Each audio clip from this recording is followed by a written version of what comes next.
Hi, my name is Douglas Johnson, and thank you for your interest in this important project for the city. I'm going to demonstrate for you today how to use the online districting tool, which lets you draw your own proposed map of city council district for the city and submit it for consideration by your neighbors and by the city council. So let's get started. First of all, we start at the city website. Scroll down to the key initiative section, and you'll find a link to district-based elections. Once we click on that, it brings up a extensive website of information about this process, why it's happening, the schedule, and it will also show you the draft maps that other people have proposed. For now, we're going to go straight to the District Map Drawing Tools option. And here you'll find a variety of ways that residents may draw and submit maps for council consideration in this process. If we scroll down, we'll come to the online district mapping tool, which is the most powerful tool that gives you the most control over how your districts look. First of all, note that there are a variety of help tools down here that I definitely recommend you peruse. First of all are some shorter videos than this one, 90 seconds to 120 seconds, each focused on a specific task and how to do that. In case you forget something, you don't have to rewatch this whole video. There's also a quick start guide in English or Spanish, and I highly recommend that you print out either the English or Spanish one-page quick reference tool, as it will highlight for you the various tools in this system that I'm going to demonstrate for you today. So let's go to the tool. We click, and first, you need to create a user ID. Each person has their own user ID, and their maps are stored under that ID. So you go to New User, type in your desired username, the password that you want to use, your email address,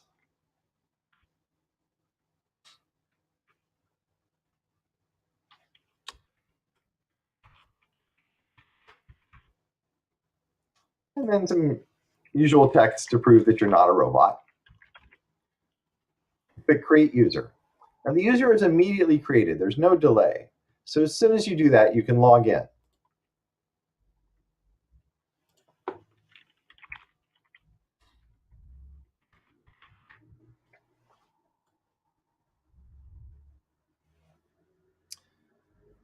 Once you log in, you'll get your plan manager. Of course, we're a new user, so the plan manager is empty. So we start with creating a new plan. Now you have various options. You have the blank template, which is available to everyone. And then as other people in the city draw maps, they have the option to share those maps with other users. So you can already see a variety of people have drawn some maps and shared them with other users.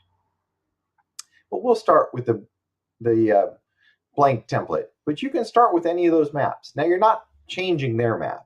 You're simply making a copy of it that you can then edit and submit as your own version. So we will just give this a name. Now it's copying all the files and getting them ready for you to draw your plan. Then we jump in and you can see a variety of windows open up. The main one, of course, being the map of the city.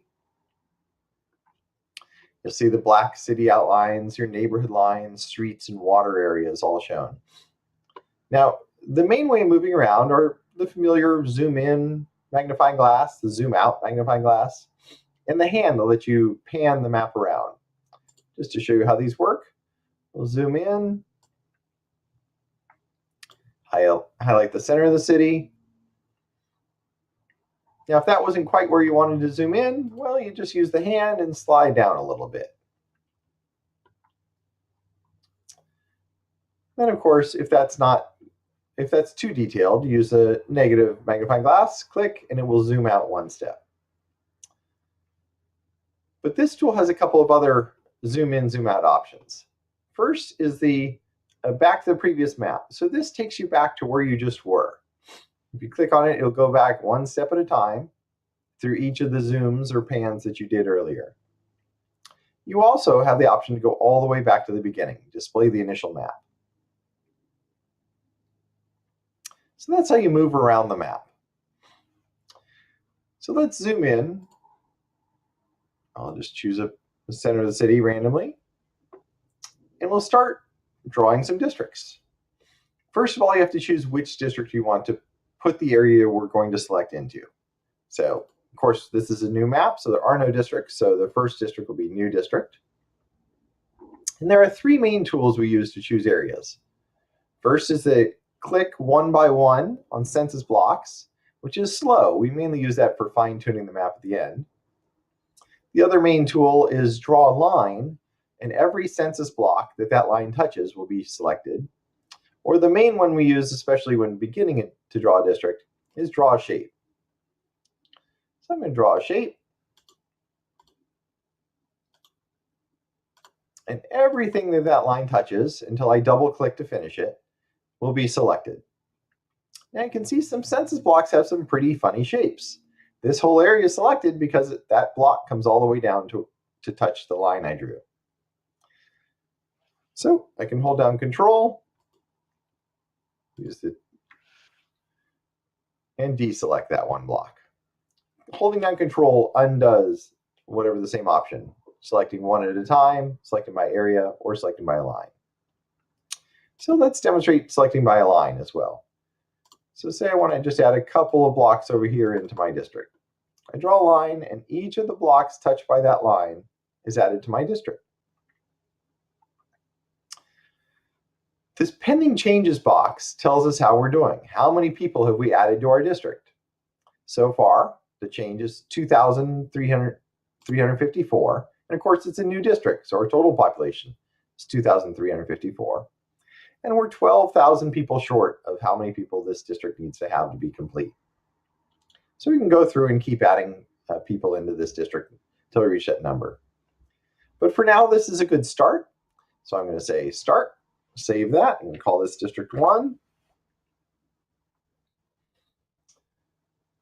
And you'll see an outline appear for District 1. In addition, District 1 now appears down here in my districts list. So you can see if you scroll across, you'll see all kinds of demographic data about District 1. Note that it's just outlined, however. I can go down here to Themes, click District ID, redraw the map, and it will color the map in based on the districts. Now you can see my District 1 is highlighted. You have other options as well. I can color it in by renters. And the percentage of homes in a given census tract that are occupied by renters will be highlighted. So you can see the yellow is heavy renter percentages. And note that this data is not available block by block. This is coming in data in large areas. So you can see all this red area is one census tract. Similarly, the green area is one census tract. So it's using the average over that census tract. And you have other data, college, grads, income levels, ethnic data. Let's just go back for now to redraw the map. You can try out those other options on your own.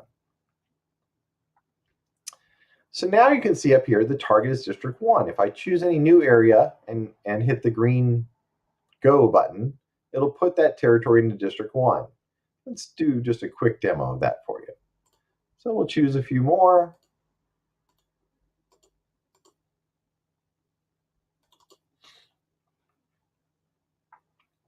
It highlights those blocks as it chooses them. And if I hit the green click, you'll see that I'm now going to move 876 people in those highlighted blocks, giving it a new total of 3,230. Let's go ahead and do that.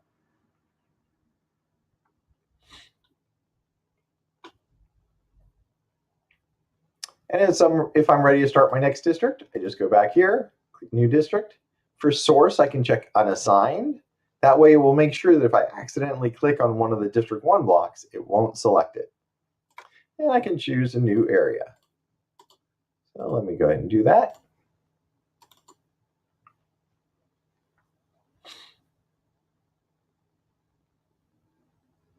And again, census blocks are funny shapes. Let me add by line here. So I'll put a few more in.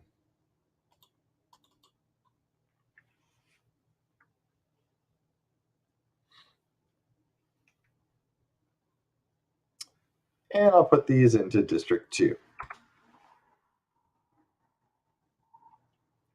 Now, let me skip ahead a little bit. Once you have your map drawn, you go up here to Plan Integrity. If you click on Find Unassigned Areas, it will highlight those, or Find Non-Contiguous Districts. Oops, non-contiguous areas. Oh, in this case, it's going to find unassigned areas. Obviously, we have the big giant unassigned area, but then I have some small ones inside. So if I click on one of them and zoom in, it highlights that area. I can see District 2 around it. So now I can clean up my map and I can use the click one at a time option. Or I can click using a line. It will highlight those areas. And when I say refresh, see that's gone. And if I color it in, you'll see the whole area is now part of District 2. So I can go through one by one and clean up all the little issues that may be in the map so it becomes a final map for submission.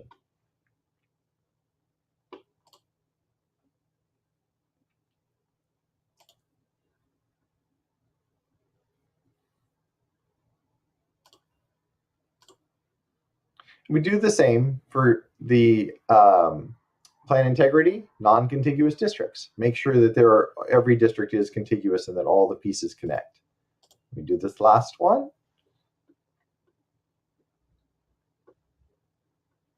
And you can see I missed that one.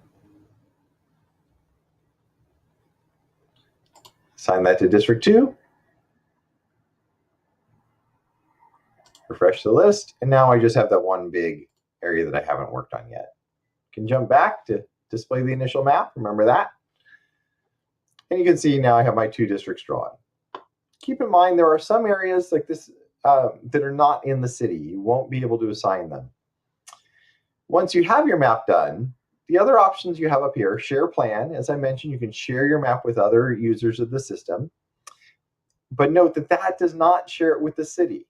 To officially submit your map, you have to click Submit Plan.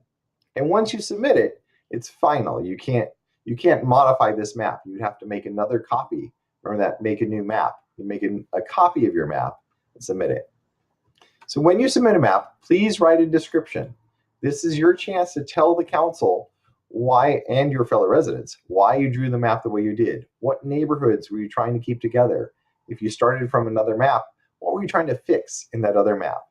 Then provide your contact info, hit OK, and the map will be submitted for consideration.